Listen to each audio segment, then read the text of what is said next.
1936 में American archaeologist Indiana Jones एक सोने के पुतले को एक टेंपल में से निकाल लेता है। उसका दुश्मन आर्कियोलॉजिस्ट रैनी बैलोक उसको पकड़ लेता है और उससे वो पुतला ले लेता है। इंडियाना फिर एक जहाज़ में वहाँ से भाग जाता है। अमेरिका वापस आने के बाद इंडियाना को दो एजेंट्स आके बताते हैं कि जर्मनी इजप में खुदाई कर रही है और जर्मन्स के एक टेलीग्राम में इंडियाना के साथी एबनर रेवनवुड का जिक्र भी था। इंडियाना को समझ आ जाती है कि जर्मनी आर्क ऑफ कवेनेंट को ढूंढ रही है, क्योंकि जर्मनी को यकीन है कि इसके ज़रिए उनकी आर्मी अमर हो जाएगी। एजेंट्स इंडियाना को कहते हैं कि वो उनसे पहले आर्क ढूंढ कर ले आए। नेपाल में एक बार में इंडियाना रेवनवुड की बेटी मैरियन से मिलता है। उसका मैरियन के साथ पहले रिलेशन था और उसे पता लगता है कि रेवनवुड मर चुका है। तभी अचानक बार में आग लगा दी जाती है और बैलोक का एजेंट आर्नल्ड टोहन वहां आ जाता है, जो कि मैरियन से एक लॉकेट हासिल करना चाहता है। आर्नल्ड उस लॉकेट को पकड़ता है, लेकिन उसकी वजह से उसका हाथ जल जाता है और लॉकेट की तस्वीर जख्म की सूरत में हाथ पर छप जाती है। इंडियाना और मैरियन लॉकेट लेकर वहां से निकल जाते हैं। फिर इजप जाने के बाद दोनों इंडियाना के दोस्त साले से मिलते हैं। साले उन्हें बताता है कि बैलोक जर्मनी की मदद कर रहा है और उसने आर्नल्ड के हाथ पर छपे लॉकेट के निशान से एक नकली लॉकेट भी बना लिया है।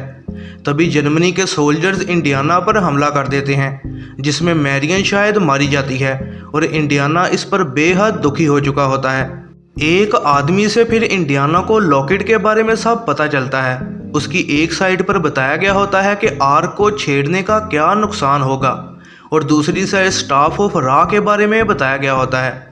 ये वो आइटम है जिससे आर्क को ढूंढा जा सकता है। इंडियाना को समझ आ जाती है जर्मनी गलत जगह खुदाई कर रही है।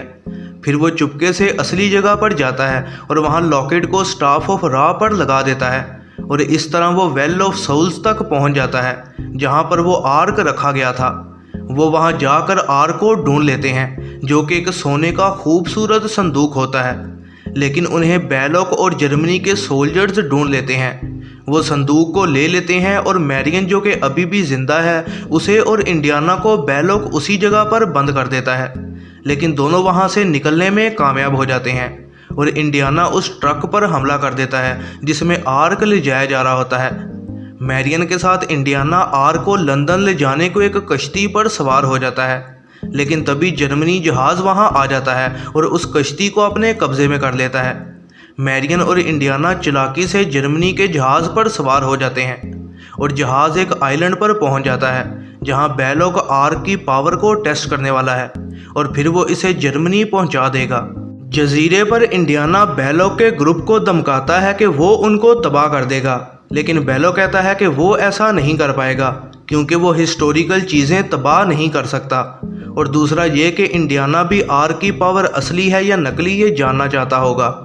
इंडियाना मजबूरन सरेंडर कर देता है। सोल्जर्स इंडियाना और मैरियन को पकड़कर टेस्टिंग साइट ले जाते हैं, जहां बैलोक खुशी से आर्क को खोल देता है, लेकिन उसमें सिर्फ रेत ही मौजूद होती है। इंडियाना के कहने पर मैरियन और वो दोनों आंखें बंद कर लेते हैं ताकि वो खुले हुए आर्क को ना देखें। आर्क में से अजीब रोशनी और बिजली निकलना शुरू हो जाती है, जिसकी वजह से बैलोक, आर्नल्ड और सारे सोल्जर्स मारे जाते हैं और फिर आर्क जादू से खुद ही बंद हो जाता है।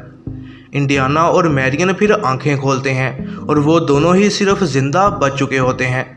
फिर अमेरिका में गवर्नमेंट इंडियाना को इनाम देती है कि उसने आर्क की हिफाजत की।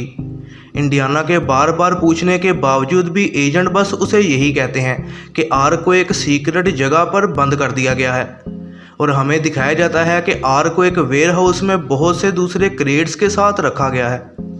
ये हज़रनाम मूवीज़ रिव्यू ऐसी ही नई वीडियोस के लिए चैनल पर बने रहें, सब्सक्राइब करें और बेल नोटिफिकेशन को ऑन करना ना भूलिएगा।